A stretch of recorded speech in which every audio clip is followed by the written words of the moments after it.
وكل بدعة ضلالة وكل ضلالة في النار.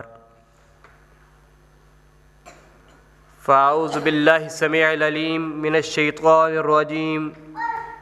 بسم الله الرحمن الرحيم. فإذا ركبوا في الفلك دعوا الله مخلصين له الدين.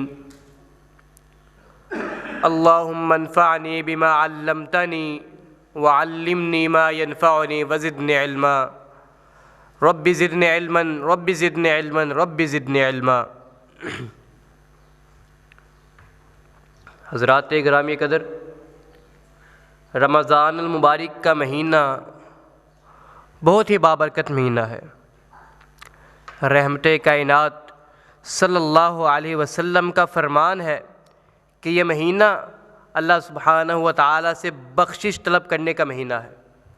اور رحمت کائنات صلی اللہ علیہ وسلم نے فرمایا کہ اس شخص کی ناک خاک آلود ہو جائے، وہ شخص خسارے میں ہے جس کی زندگی میں رمضان آیا لیکن وہ رمضان المبارک میں اپنے گناہوں کی بخشش نہ کروا سکا. رمضان المبارک میں اللہ رب العزت کی رحمت کو سمیٹنے کے، اپنی گناہوں کی بخشش کروانے کے بہت سے طریقے ہیں، جن میں سے ایک طریقہ دعا بھی ہے. دعا یہ اللہ رب العزت کے رحمت کو حاصل کرنے کا اور رمضان کی برکات کو سمیٹنے کا بہترین طریقہ ہے. شرح عقیدہ طحاویہ میں علامہ ابن ابی العز رحمۃ اللہ علیہ لکھتے ہیں: ان الدعاء من اقوى الاسباب فی جلب المنافع ودفع المضار. کہ یہ دعا یہ منافع کو، فائدے کو یکجا کرنے کا بہترین طریقہ ہے اور اپنے آپ سے نقصانات کو دور کرنے کا بھی بہترین طریقہ ہے.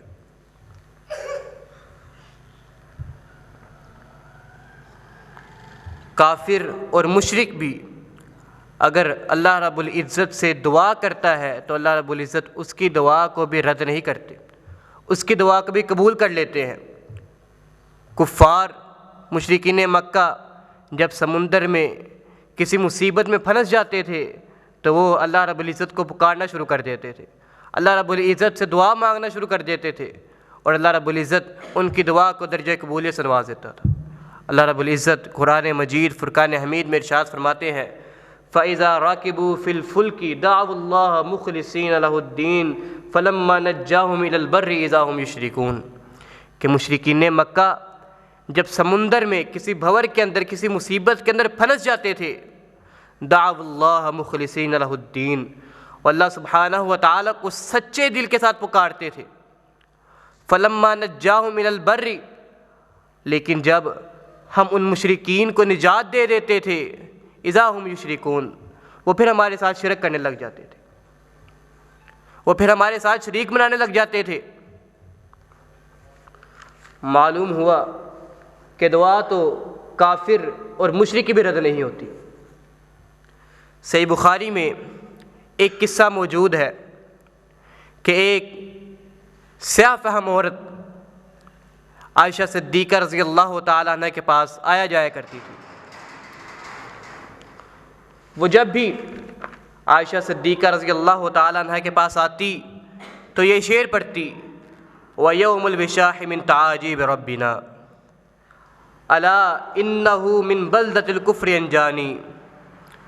کہ وہ ہار والا دن یہ اللہ رب العزت کے رحمتوں میں سے ہے. اسی دن اللہ سبحانہ و تعالیٰ نے مجھے کفر سے اسلام کی طرف منتقل کیا تھا. اس کا خیمہ بھی مسجد نبوی میں تھا.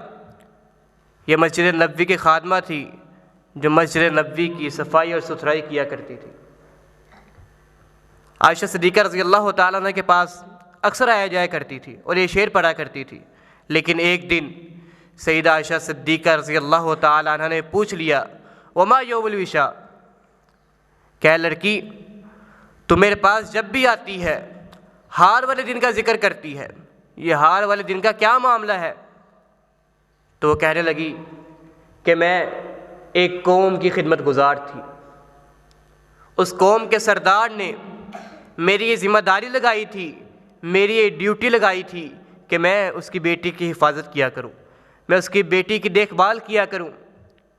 ایک مرتبہ وہ اپنا منہ دھو رہی تھی اور اس نے اپنا ہار، وہ ہار بہت ہی قیمتی تھا، اس نے اپنا ہار اپنے گلے سے اتار کر ایک سائڈ پہ رکھ دیا۔ چیل آیا، اس نے اس ہار کو گوشت کا لقمہ سمجھا اور وہ ہار اپنے پنجوں میں اٹھا کر لے گیا۔ قوم نے وہ ہار بہت ہی تلاش کیا لیکن وہ ہار نہ مل سکا۔ انہوں نے اس چوری کا الزام مجھ پر لگا دیا کہ یہی وہ عورت ہے جو میری بیٹی کی خدمت کرتی ہے، میری بیٹی کی دیکھ بھال کرتی ہے، یقیناً اس کا وہ قیمتی ہار بھی اسی نے چرایا ہوگا۔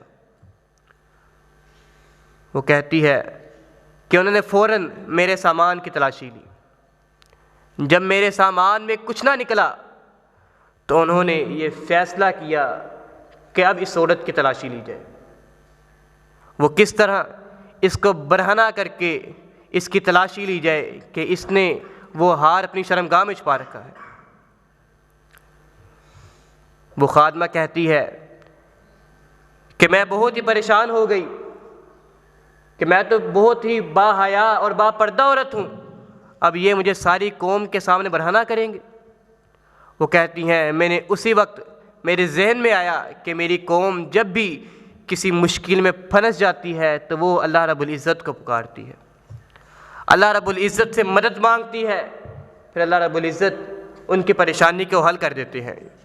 تو کیوں نہ میں بھی اللہ رب العزت کو پکاروں، میں بھی اللہ رب العزت سے دعا کروں کہ اے الہ العالمین، میں آج اس مشکل میں پھنس چکی ہوں، مجھے اگر اس مشکل سے نجات دے سکتا ہے تو وہ تو ہے۔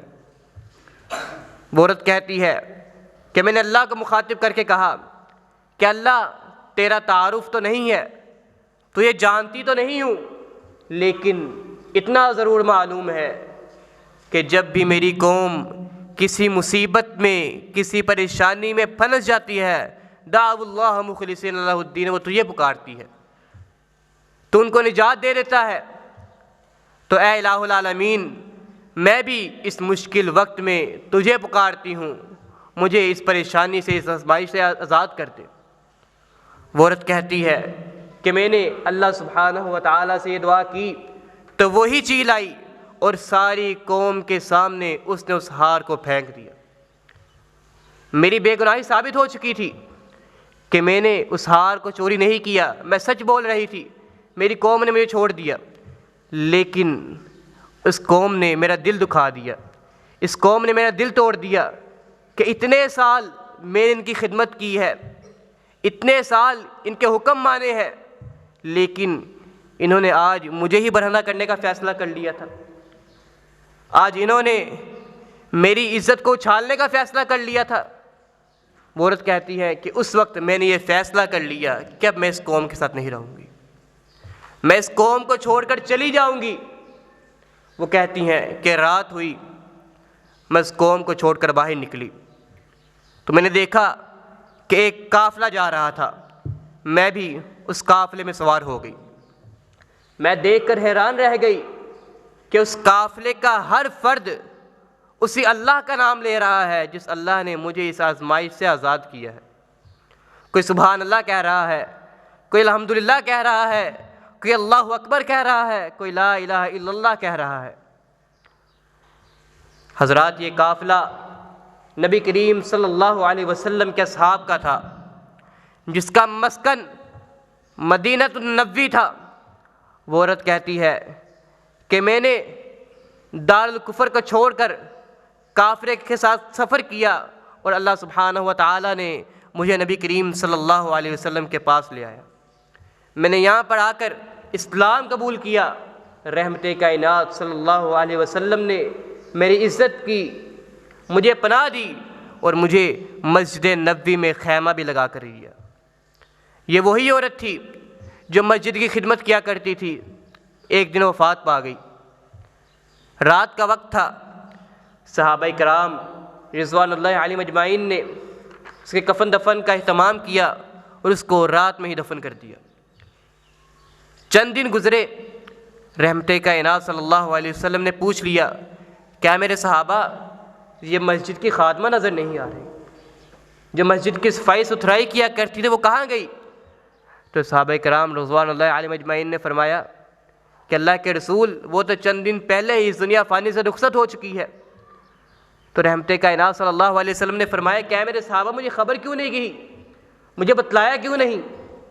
تو صحابہ کرام کہنے لگے کہ اللہ کے نبی جس دن وہ وفات پائی تھی اس دن آپ آرام فرما رہے تھے، رات کا وقت تھا، ہم نے آپ کو پریشان نہیں کیا، ہم نے آپ کو اس کی موت کی اطلاع نہیں دی، کہیں آپ پریشان نہ ہو جائیں، آپ کی نیند میں خلل واقع نہ ہو جائے۔ تو رحمت کائنات صلی اللہ علیہ وسلم نے فرمایا، دلونی علی قبرہا، کیا میرے صحابہ مجھے اس خادمہ کی قبر پر لے کر چلو۔ صحابہ کرام رضوان اللہ علیہم اجمعین نبی کریم صلی اللہ علیہ وسلم کو اس خادمہ کی قبر پر لے کے گئے۔ رحمت کائنات صلی اللہ علیہ وسلم نے اس خادمہ کی قبر پر کھڑے ہو کر نماز جنازہ ادا کیا، اور صحابہ کرام رضوان اللہ علیہم اجمعین نے بھی رحمت کائنات صلی اللہ علیہ وسلم کے پیچھے دوبارہ اس خادمہ کا نماز جنازہ ادا کیا۔ المختصر، دعا یہ نفع حاصل کرنے کا اور نقصان کو اپنے آپ سے دور کرنے کا بہترین طریقہ ہے۔ اگر کوئی مشرک اور کافر بھی اللہ رب العزت سے سچے دل کے ساتھ دعا مانگتا ہے تو اللہ رب العزت اس کی دعا کو بھی قبول کر لیتے ہیں۔ ہم تو پھر بھی مسلمان ہیں، اللہ رب العزت ہماری دعاؤں کو قبول کرتا ہے۔ اللہ رب العزت کہتے ہیں، مجھے پکارو، مجھ سے مانگو، میں تمہاری دعا کو قبول کروں گا۔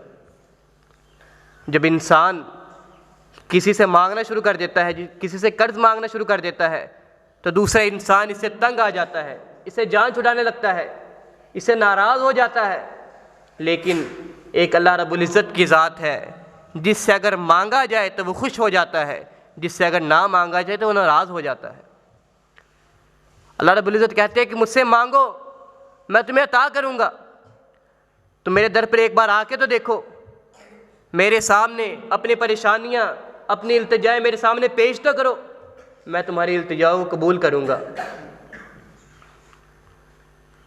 اللہ سبحانہ و تعالیٰ نے اپنے نمایاں اور برگزیدہ بندوں کا یہ وصف ذکر کیا ہے کہ وہ اللہ رب العزت کو پکارتے ہیں کس طرح، یدعوننا رغبا ورہبا، وہ ہمیں خوف اور رغبت کے ساتھ پکارتے ہیں۔ رغبت کس چیز کی؟ کہ اللہ سبحانہ و تعالیٰ میں معاف کر دے گا۔ اللہ سبحانہ و تعالیٰ بہت ہی غفور الرحیم ہے، وہ ہم پر رحم کر دے گا، لیکن اس کے ساتھ ساتھ انہیں اپنے گناہوں کا ڈر بھی ہوتا ہے کہ میں نے اتنے گناہ کر دیے ہیں کہ کہیں اللہ سبحانہ و تعالیٰ میرے گناہوں کی وجہ سے میری پکڑ نہ کر لے۔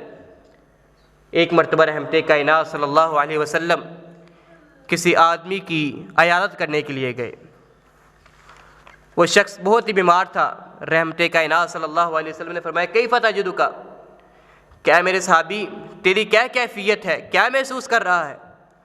تو صحابی نے کہا، واللہ یا رسول اللہ انی ارجو اللہ و انی اخاف ذنوبی، کہ اللہ کے رسول، اللہ کی قسم میرے اندر دو کیفیات یکجا ہیں۔ پہلی کیفیت، مجھے اللہ رب العزت کی رحمت کی امید ہے کہ اللہ رب العزت مجھے معاف کر دیں گے، اور دوسری کیفیت وَأَخَافُ ذُنُوبِي، لیکن مجھے اپنے گناہوں کا ڈر بھی ہے کہ کہیں اللہ سبحانہ و تعالیٰ میرے گناہوں کی وجہ سے میری پکڑ نہ کر لے اور میری جہنم میں نہ داخل کر دے۔ رحمت کائنات صلی اللہ علیہ وسلم نے اس موقع پہ فرمایا، لا یجتمعان فی قلب عبد فی مثل ھذا الموطن الا اعطاہ اللہ ما یرجو وامنہ مما یخاف، کہ اللہ کی قسم یہ دو کیفیات صرف اور صرف ایک مومن کے دل میں ہی یکجا ہو سکتی ہیں۔ کون سی کیفیت؟ اللہ رب العزت کی رحمت کی امید ہوتی ہے اور اپنے گناہوں کا ڈر بھی ہوتا ہے۔ رحمت کائنات صلی اللہ علیہ وسلم نے فرمایا، یہ دو کیفیات صرف اور صرف مومن کے دل میں یکجا ہو سکتی ہیں، صرف اور صرف مومن کے دل میں جمع ہو سکتی ہیں، جس کی وجہ سے اللہ سبحانہ و تعالیٰ اسے اپنی رحمت سے معاف کر دیتا ہے، اس کے سارے گناہوں کو بھی معاف کر دیتا ہے۔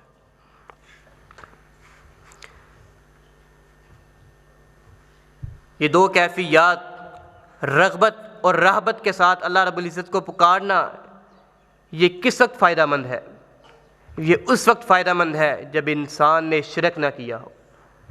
رحمت کائنات صلی اللہ علیہ وسلم نے فرمایا کہ اللہ رب العزت فرماتے ہیں لو بلغت ذنوبک عنان السماء ولو اتیتنی بقراب الارض خطایا غفرت لک، کہ اے میرے بندے، اگر تو نے اپنی ساری کی ساری زندگی گناہوں میں ہی گزار دی ہے، تیرے گناہ آسمان کی چوٹی کو پہنچ چکے ہیں، تو نے ساری کی ساری زمین اپنے گناہوں سے سیاہ کر رکھی ہے، ایک انچ بھی جگہ ایسی نہیں ہے جہاں پر تیرا گناہ موجود نہ ہو۔ اللہ رب العزت فرماتے ہیں کہ اے میرے بندے، اگر تم میرے پاس آئے گا اسی طرح کہ تو نے ساری زندگی گناہوں میں گزار دی ہوگی، تو اے میرے بندے غفرت لک، میں تیرے سارے کے سارے گناہوں کو بخش دوں گا۔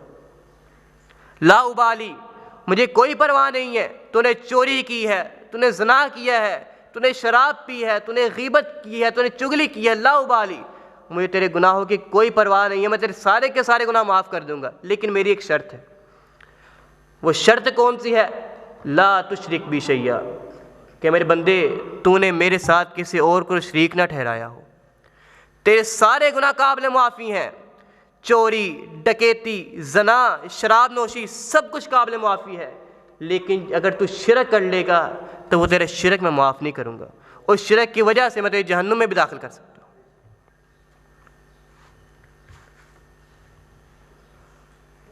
اللہ رب العزت نے سورۃ المریم کے آغاز میں اپنے ایک برگزیدہ پیغمبر زکریا علیہ السلام کا تذکرہ کیا کہ انہوں نے کس طرح اللہ رب العزت کو پکارا تھا، انہوں نے کس طرح اللہ رب العزت کے سامنے اپنی فریاد پیش کی تھی۔ اللہ رب العزت فرماتے ہیں کاف ہا یا عین صاد ذکر رحمت ربک عبدہ زکریا اذ نادى ربہ نداء خفیا، کہ میرے بندے زکریا علیہ السلام کا یہ تذکرہ ہے، اذ نادى ربہ نداء خفیا، جب اس نے رات کی تاریکی میں، اندھیرے میں، خلوت میں، تنہائی میں اللہ رب العزت کو پکارا تھا، تنہائی میں اللہ رب العزت کے سامنے اپنی فریاد پیش کی تھی۔ رحمت کائنات صلی اللہ علیہ وسلم نے فرمایا کہ 7 قسم کے اشخاص ایسے ہیں جس کو کل قیامت کے دن میدان محشر میں، جس دن کوئی سایہ نہیں ہوگا، اللہ سبحانہ و تعالیٰ اپنے سائے کے نیچے جگہ دے گا۔ ان میں سے ایک شخص وہ بھی ہے ذکر اللہ خالیا ففاضت عیناہ، وہ شخص جو رات کی تاریکی میں، رات کے اندھیرے میں، تنہائی میں، خلوت میں اللہ رب العزت کا ذکر کرتا ہے، اللہ رب العزت کو یاد کرتا ہے، ففاضت عیناہ، بس اللہ رب العزت کے خوف کی وجہ سے اس کی آنکھوں سے آنسو جاری ہو جاتے ہیں۔ اللہ رب العزت نے اپنے بندے زکریا علیہ السلام کی یہی خوبی نقل کی ہے کہ وہ تنہائی میں، رات کی تاریکی میں اللہ سبحانہ و تعالیٰ کو پکارا کرتے تھے۔ اللہ رب العزت کو زکریا علیہ السلام کی دعا کا اسلوب اتنا پسند آیا کہ اللہ سبحانہ و تعالیٰ نے اس کو قرآن کا حصہ بنا دیا۔ اللہ رب العزت فرماتے ہیں قال رب انی وہن العظم منی واشتعل الرأس شیبا، کہ جب زکریا علیہ السلام نے رات کی تنہائی میں، رات کی تاریکی میں، خلوت میں، تنہائی میں اللہ رب العزت سے دعا کی تھی، وہ دعا کیا تھی؟ ربی، کہ اے الہ العالمین، اے میرے رب، انی وہن العظم منی، میری ہر ہڈی کمزور ہو چکی ہے، واشتعل الرأس شیبا، اور میرے سر کے بال بھی سفید ہو چکے ہیں، میں بڑھاپے کو پہنچ چکا ہوں، لیکن ولم اکن بدعائک رب شقیا، اے الہ العالمین، میں جوانی سے لے کر اب تک تجھ سے ہی دعا کرتا آیا ہوں، تیرے سامنے اپنی التجائے پیش کرتا آیا ہوں۔ وہ اور بات ہے کہ میری دعا پوری نہ ہو سکی، لیکن اے الہ العالمین لم اکن بدعائک رب شقیا، لیکن میں تجھ سے مایوس نہیں ہوا، مجھے امید ہے، مجھے یہ یقین ہے کہ تو میری ایک نہ ایک دن دعا لازمی قبول کرے گا۔ میں تجھے پکارنے سے نا امید نہیں ہوا، میں اب بھی تجھے پکارتا ہوں، اے الہ العالمین، اگر اب بھی میری کوئی مراد پوری کر سکتا ہے تو وہ صرف اور صرف تو ہے۔ زکریا علیہ السلام نے کسی اور سے اپنی مرادیں نہیں مانگی، کسی اور کے سامنے اپنی التجائے پیش نہیں کی، ود، سوا، یغوث، یعوق کے سامنے اپنی التجائے پیش نہیں کی، لمبا عرصہ اولاد کی دعا میں گزار دیا، دعا قبول نہ ہو سکی، لیکن اللہ رب العزت کی رحمت سے مایوس نہیں ہوئے، کیونکہ ان کو معلوم تھا کہ اللہ کے ہاں دیر ہے لیکن اندھیر نہیں ہے۔ اللہ رب العزت میری دعا لازمی قبول کرے گا، اگر یہ تھوڑی تاخیر ہو جائے گی، لیکن مجھے یقین ہے کہ میری دعا کو پورا کر سکتا ہے تو وہ صرف اور صرف ایک اللہ کی ذات ہے۔ انہوں نے اپنے رب کو بڑی ہی عاجزی اور بڑی ہی انکساری کے ساتھ پکارا۔ قال ربی، زکریہ علیہ السلام نے کہا کہ اے میرے رب۔ نبی کریم صلی اللہ علیہ وسلم نے فرمایا کہ جب کوئی بندہ یہ الفاظ کہتا ہے یا ربی یا ربی یا ربی، کہ اے میرے رب، اے میرے رب، اے میرے رب، تو آگے سے اللہ رب العزت کی طرف سے جواب آتا ہے لبیک یا عبدی، کہ اے میرے بندے میں حاضر ہوں، تو نے مجھے پکارا، میں حاضر ہو گیا، سل دوتا، تو مانگ، تو نے کیا مانگنا ہے، میں تو یہ عطا کروں گا، تو نے جو کچھ بھی مانگنا ہے، اپنے گناہوں کی بخشش مانگنی ہے، جنت مانگنی ہے، دنیا مانگنی ہے، جو کچھ بھی مانگنا ہے مانگ لے، میں تو یہ عطا کر دوں گا، لیکن اس کی بھی ایک شرط ہے کہ تم نے ساری زندگی میرے ساتھ شرک نہ کیا ہو، میری نافرمانی نہ کی ہوگی۔ نبی کریم صلی اللہ علیہ وسلم نے فرمایا کہ ایک شخص لمبا سفر پیدل طے کر کر بیت اللہ میں جا کر پہنچا، اس کی حالت بہت ہی پراگندہ ہے، یعنی ہر لحاظ سے مسکین، ہر لحاظ سے دل چاہتا ہے کہ یہ جو مانگے اس کو عطا کر دیا جائے، اور وہ بہت ہی مقدس زمین پر جا کر، بیت اللہ میں جا کر، اور وہ بھی پیدل سفر طے کر کر، مشکلات مصائب کو سامنا کر کے بیت اللہ میں جا کر پہنچتا ہے اور دعا کرتا ہے یا ربی یا ربی، کہ اے الہ العالمین، اے الہ العالمین، میں آج تیرے در پر آ گیا ہوں، مجھے بخش دے۔ تو آگے سے اللہ رب العزت کی طرف سے جواب آتا ہے کہ اے بندے میں تجھے کس طرح بخشوں، ملبسہ حرام مطعمہ حرام، کیا میرے بندے تو نے جو لباس پہنا ہوا ہے یہ تو حرام کا ہے، تیرا جسم جو خوراک کھا کر پلا ہے وہ بھی حرام کا ہے، تو نے اپنی ساری زندگی تو حرام خوری میں گزار دی ہے، بتلا میں تجھے کس طرح معاف کروں۔ حرام خوری یہ ایک ایسا جرم ہے جس کو اللہ رب العزت بھی معاف نہیں کر سکتا۔ المختصر میں ذکر کر رہا تھا کہ زکریہ علیہ السلام کا اسلوب اتنا عمدہ ہے، اتنا عمدہ تھا کہ اللہ رب العزت نے زکریہ علیہ السلام کی دعا کے اسلوب کو قرآن کا حصہ بنا دیا، اور ہمیں یہ درس دیا کہ اے مومنو، اگر تم نے دعا مانگنی ہے تو زکریہ علیہ السلام کی طرح مانگو۔ لمبا عرصہ گزار دیا، جوانی سے اولاد کی دعائیں کرتے رہے کہ اے الہ العالمین مجھے اولاد دے دے، میں اولاد اپنے نفع کے لیے نہیں مانگ رہا، میں اولاد تیرے دین کی حفاظت کے لیے مانگ رہا ہوں، میں چاہتا ہوں کہ تو مجھے اولاد دے، تو مجھے بیٹا دے، میں اس کو تیرے راستے پر لگاؤں، میں اس کو تیرے راستے پر گامزن کروں، وہ بھی لوگوں کو دین کی دعوت دے۔ اے الہ العالمین، میں میرا بیٹا تجھ سے اپنے نفع کے لیے نہیں بلکہ تیرے دین کی بقا کے لیے مانگ رہا ہوں۔ لمبا عرصہ دعائیں کرتے رہے، بوڑھے ہو گئے، سر کے بال سفید ہو گئے، ہڈی ایک ایک ہڈی کمزور ہو چکی، لیکن ولم اکن بدعاء ربک شقیہ، اپنے رب کو پکارنے سے نہیں ہٹے، اپنے رب کو پکارنے سے باز نہیں آئے، تو اللہ رب العزت نے ان کی دعا کو بھی قبول کر لیا، ان کی دعا کو بھی درجہ قبولیت سے نواز دیا۔ اللہ رب العزت نے ان کو ایک بیٹا عطا کیا، اور اللہ رب العزت نے اس بیٹے کا نام بھی خود رکھا یحییٰ۔ زکریہ علیہ السلام کو بہت ہی مدت کے بعد ایک بیٹا ملا، حالانکہ اسباب مفقود ہو چکے تھے، اسباب ختم ہو چکے تھے، بیوی بانجھ ہو چکی تھی، بوڑھے ہو چکے تھے، ایک ایک ہڈی کمزور ہو چکی تھی، لیکن پھر بھی اپنی رب کی رحمت سے نا امید مت ہوئے، کیونکہ ان کو معلوم تھا کہ اسباب یہ کچھ بھی نہیں کر سکتے، اگر مسبب الاسباب چاہے تو سب کچھ پیدا کر سکتا ہے۔ اس لیے اللہ رب العزت کو پکارتے رہے، تو بالآخر اللہ سبحانہ و تعالیٰ نے ان کی دعا کو درجہ قبولیت سے نواز دیا اور ان کو ایک بیٹا عطا کر دیا جس کا نام اللہ رب العزت نے یحییٰ رکھا۔